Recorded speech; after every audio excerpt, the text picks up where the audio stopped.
I think the fact that you actually have that big mic in the shot, coupled with the fact that you got the ring light, is just. I mean, this is like therapy. I feel like there's breakthroughs happening.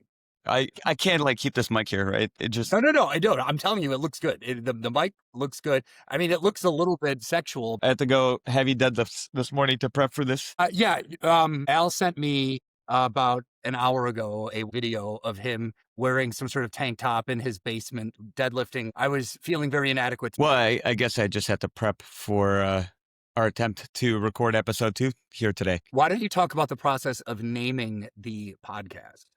Oh, yeah, I mean, there was a lot of deep thinking involved, a lot of whiteboard sessions between you and I. There was about a 6 to 8 second chat GPT prompt. And very quickly, we did a little poll and we settled on Forged in America. Actually, back to the Jensen podcast, I think we mentioned last time, is he actually said, you can't not be romantic about America. That I think spoke to me in a way. I think that one of the things that spoke to me about Forged in America is I think that America has a tremendously self-correcting mechanism. So whatever problem that you see where we're going too far away, at least thus far in 250 years, it's kind of come back. Yeah, it actually, I saw a tweet from Joe Lonsdale, who is someone I've known for a long time, and I'm a fan of, who actually showed America autocorrect, self-corrects, and the tech always seems to win in America.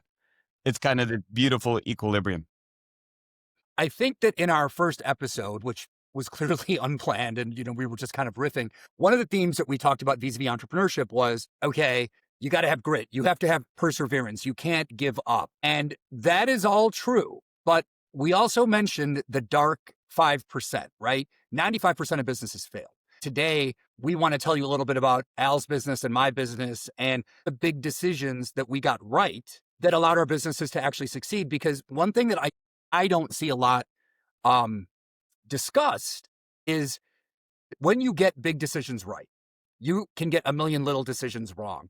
And today, Al and I are going to kind of interview each other about our businesses because the grit, the perseverance, and all that stuff, now that is table stakes. Like, you have to have that. But besides that, there's an and. So I think that's hopefully what comes out today a bit. I had a job in doing investment banking in Chicago. I did about a year, just like you, a year of investment banking. I ended up having an opportunity to quit and then partner up with a mentor of mine and my brother, and we built Enova. We ended up selling the business in a relatively short stint. I hear stories about a nightclub. Yeah, more like a upscale lounge. Upscale lounge. Were there Ferraris? Well, what should every loser entrepreneur do when they sell a company when they're 25? Mine is, you buy a used Ferrari and try to go race it around the track. You open a bar. I really think you told me that you had a headset on and were like working the door and had to like break up fights. So we opened District Bar in Chicago. At the yeah, time, it was in the 640 North LaSalle building. It's this great idea. It's going to be awesome. And of course, it's awesome for about 6 months. But then this was actually my experience. We had raised money for our first company. We made a lot of money for investors. It was great. Nobody ever called me. The investors were not paying attention to the day-to-day operations of business. We raised a little bit of money for this bar. We put in our own money. We signed a lease, so we're on the hook. Anytime anybody's ever in that place, they have a turkey burger, they don't like the perfect cut of that burger, they call me. Everyone has an opinion. No, it's so good that you literally opened up a bar, bought a Ferrari. I think you met Anna around this time, right? Well, yeah, exactly. I had the Ferrari and I opened the bar, and then I met my now wife of my 3 children and realized that, why am I doing any of this stuff? Maybe we'll cut that piece out. Yeah, I realized I'm a better customer of a bar and passenger of a plane than I am an owner of those things. One of the reasons I knew that a year after I got married, that Sonal was like, this was probably going to work. One day I just said, you know what? I want to go to skydiving. We hadn't had kids yet. And literally it took like an hour, and she's like, let's do it. And so we just got in the car, drove down a couple hours in Southern Illinois, and she freaking jumped out of a plane with me. That was before you were married, right? No. We were married. We had no kids though. But that's a win because I feel like some of those terms change at the marriage. No, this was, I think once the kids were born, then she was like, you can die, but I can't because I'm much more important. The women are always stronger. Okay, but here's how I think I want to hear your thinking. When you decide, okay, Enova, you're past it, you're past all these various crises. And for everyone who wants to read Al's tweet about Pangea, I read it. It's an amazing, succinct story of Pangea. And he basically talks about him and his co-founder sitting around a table and talking about getting into real estate. So take us to that point. My one of my closest friends in the world from high school and college, his older brother, Nick, who I had gotten to know pretty well over the years, was a real estate flipper on the south side of Chicago. And then the financial crisis hit, all of that slowed down, and he was stuck with a bunch of homes. And he really couldn't do anything. So he was really upside down. And so originally the idea was, okay, Nick needs to climb out of this hole. He actually knows real estate. We had made some money, so we can sort of help Nick and help ourselves and create a nice little business. Nick knows the real estate. He can run around. He could buy some stuff. He can manage it. So this is late 2008, early 2009. I think fairly quickly what we realized was to actually build this business, you needed significant scale. You needed to create an operating business. You couldn't just do it at small scale. You would get obliterated. The management was just too intense. And if you were going to... But see, this is the stuff. It sounds so logical when you say that, okay? But in retrospect, this is what I mean when I say getting the big decisions right. Because from the beginning, you had the vision that you knew that if we were going to build this, it has to be at scale, number one. If it's going to be at scale, we have to build our own management team. Like those realizations, think about in all these alternative universes, how many people would go try to do that and how many paths would actually be the path that you guys did? It would be very, very few. No, and this is why most businesses fail, because 100 people might see the opportunity, but the devil's in the execution. And the point was that from the beginning, you guys were at least on a path where the plank was not going to fall out from under you. So then you could execute and you can grind and you can persevere. I think the big decisions generally are not complicated ones. They usually are common sense, but they're hard and they're hard to execute on. And so here's what we saw in real estate. We uniquely had built an operating business before with 500 plus people. We knew how to assemble the technology, how to build the operating teams. And I was a finance kid, Steve was the operating kid, but we also had Nick, who was the real estate guy.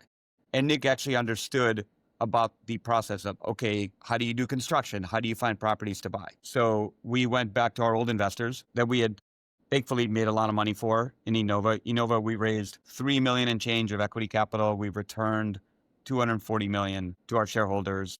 That IRR has, a lot of digits. In my warped mind at that time, I kind of thought everything was really simple and straightforward and happens really quickly. I've learned since that anything worth doing takes at least 10 years and it's all really hard. So we go back to our old investors. I basically tell them that, hey, you guys invested in us when we were 23, knew nothing about building a business, and we ultimately did pretty well. Well, we're now 27, 28. We know even less about real estate than we knew about lending, but we're putting our own money, our own skin in the game, and we're committed to building a business. Will you guys come in alongside us? So we raised a small fund. We raised $55, $60 million of capital. We could hire someone to manage the properties. We can hire someone to do the accounting. We can hire someone to do the marketing, just enough infrastructure that we could support this business. We end up deploying most of the capital within 6 to 9 months, or at least committing all the capital because we bought portfolios of distressed notes. And this was a time when there really weren't any other buyers. So we were able to go and buy these portfolios of mortgage notes that were distressed by the banks at huge discounts to what the notional value or the principal value of those notes were. Okay, so again, tell me, what were people thinking when you're going in there and buying the paper from the banks where it's getting offloaded at an industrial scale? Who was telling you that's a good idea? Nobody. Nobody. This is the point, is that nobody ever will tell you when it's like this amazing thing. You have to feel it, and you are typically going against the consensus. Well, so I think you're making the right point. So it's a little bit of the Warren Buffett Be fearful when others are greedy. Be greedy when others are fearful. When real estate prices are collapsing and you could buy assets at reasonable prices, at the end of the day, it's a cash flow equation. The math is actually pretty simple. If you buy this distressed note or distressed portfolio, you fix it up and make it really nice so that people want to live there. If you can manage it, what is your cash flow going to be? And the math we were doing is, okay, if we buy these portfolios of notes, you end up owning an apartment for somewhere between 30 and 40,000 a door or per apartment. If you can then turn around and rent that apartment out for $800 a month, $1,000 a month, you're generating, maybe $5,000 a year of income on an asset that you own for $30,000 to $40,000. Simple math, 5,000 divided by 30, you're generating yields that are north of 12, 13, 14%. In real estate terms, that's kind of unheard of. And so the simple math was, if we could do that at industrial scale, then you ultimately could create a portfolio, you can get financing, you can reinvest in that portfolio, and that will have significant value. Kids get the big decisions right. What he just said was the big decision. They had underwritten it, they knew what the math was, and they knew that there was enough runway here that they could, no one wanted to do it. You were going into neighborhoods that were tough. You figured out how to build your own management. You eventually expanded beyond Chicago, correct? Yeah, so we started in Chicago, bought probably close to 8, 9, 10,000 apartments in Chicago in various forms from 2009 through 2012, 2013. And we were out raising capital. So we were out of money. We needed more money to keep the machine running. We could have, in theory, just slowed down, but we didn't have enough scale. And I was running around, I was 27 years old at that time, looked like I was 17. And all the people that invested with us, they were pretty much out of money. I probably met 500 people in person over that period of time. Most of them, the stories are phenomenal. Okay, so let's double click on this. You probably take 500 meetings to raise capital. You have this thing where you say, rejection is tuition. And when you take hundreds of meetings and you hear no all the time, because so many of these kids that we both talk to, they're like rejection, they get deterred by it. So what do you mean when you say rejection is tuition? Rejection is tuition. I thought you'd like that one. Ultimately, I had 500 meetings. And, the math is not complicated. 500 meetings, 130 investors. There are a lot of people that said no. And they said no in great ways. Like, you don't know anything about real estate. You're too young. Nobody's ever going to make it work in the south side of Chicago. You're out of your mind. I'd rather burn my money on the front lawn than give it to you. So I think what you learn is to have really thick skin. But see, these are, to me, the things, because when you have success, like, I think that there's a fantasy that people have, the narrative fallacy, where they just think, oh, well, that was destined to happen. But there's 100 other entrepreneurs who would have just probably started to believe what they're being told. Yeah, actually, I don't know real estate. Actually, maybe I can't build in an urban environment. Maybe I have to hire a third-party manager. And this is the point. It's so hard because there is no book. Nobody tells you these things. Well, I think you have to motivate yourself. Michael Jordan, I'm a big fan of Jordan. If you listen to Last Dance, he'll talk to you. It's like, I would take every slight, every insult, every minor thing that somebody might have even thought about me and use that as motivation. I like to compete. I grew up playing football and wrestling. They're very competitive. To me, this is the greatest expression of capitalism. In our case, we were trying to create nice apartments and communities where people can live, trying to make money for our investors, trying to create great careers and jobs for our people. What I love about today's episode is we're talking about exits, because what you want, in my view, you want to start it, you want to grow it, you want to sell it, because that means, to your point, somebody bought your business. You built something of value that creates hundreds of jobs. It pays millions of dollars of taxes. Like, this is what capitalism means. If you had to talk about like why you guys sold it, how would you say that? Yes. So we go and build Pangea. We get to about 15,000 apartments at our peak. On a net basis, we raised about 120 million of capital into that private REIT. We raised about 55 million before that in the fund vehicle. So we make this decision that, okay, we're not really growing. We should see if the market wants to buy the whole company. in the whole portfolio. And we went under contract in sometime in March, probably, or April of 2022 to sell the whole portfolio. By the way, I remember being on a boat with you in Miami once. I think the kids were there, and you were buried underneath on some call where we could hear you like screaming through the door. And you were like, well, I think the deal's dead, but I think I resurrected it. And there was a big whiteboard in your house that had like all these, this stage, check, check, check, check, check. And at some point it said like Scotch. Both of us basically started businesses in environments where the consensus was don't do it, can't work, won't work. But the reason why they both worked was that we saw something structurally in terms of how we started the businesses that actually allowed them to work. No, I think that's exactly right. I think, like you say, the big decisions, the big opportunity was there was a huge opportunity to buy real estate. We thought we could build the management platform to effectuate it. And then, ultimately we sold the whole portfolio. You are, to me, the king of getting deals done. Like you are able to get things across the finish line time and again, whether you're raising capital, whether you're selling it. Like, do you have anything that's axiomatically true that like if you have a kid who's going through his first deal, like is there anything that you think can be taught or be learned in terms of principles? Yeah, so I think that's an interesting question. To me, you kind of said this also, like deals are just a function of continue to push forward. So in my mind, I think if you have conviction on what you're trying to get done, if you're trying to sell a business, businesses are bought, not sold. I'm a big believer in that. So you have to have a business that makes sense for a specific buyer to want to buy. But in terms of getting a business off the ground, raising capital, getting to profitability, I think at the end of the day, if there's a business model that works where the unit economics make sense, and if you have enough discipline and conviction and you don't give up, you can get there. I think businesses bought, not sold is a great way to look at it because it avoids you from being desperate. And at some point, we'll do a deep dive on all of our venture stuff, but I think that's a great principle. That's been my experiences. If you have a business that's profitable and growing, most likely you could sell that business because that's easy. If your business is not profitable and growing, then if it's highly strategic to someone, maybe you could sell it. Whether you're playing chicken, whether you're willing to walk away, there's usually only one person who can make those calls.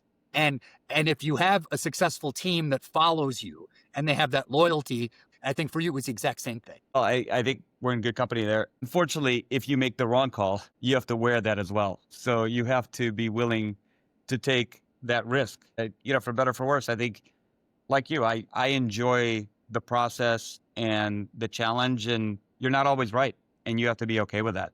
So Raveen and I met 14, 15 years ago. At that point, you were running GMM. Maybe I'll set the stage.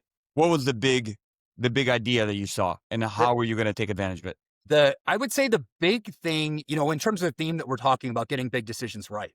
No one had ever used the coding to tell a story. Everyone used the brand. Like Calphalon was a super famous brand in America. And when we started GMM, my thought was if I can get Calphalon, that will put us on the map because they were considered the highest end American company. So we worked from 2007 when we started the business.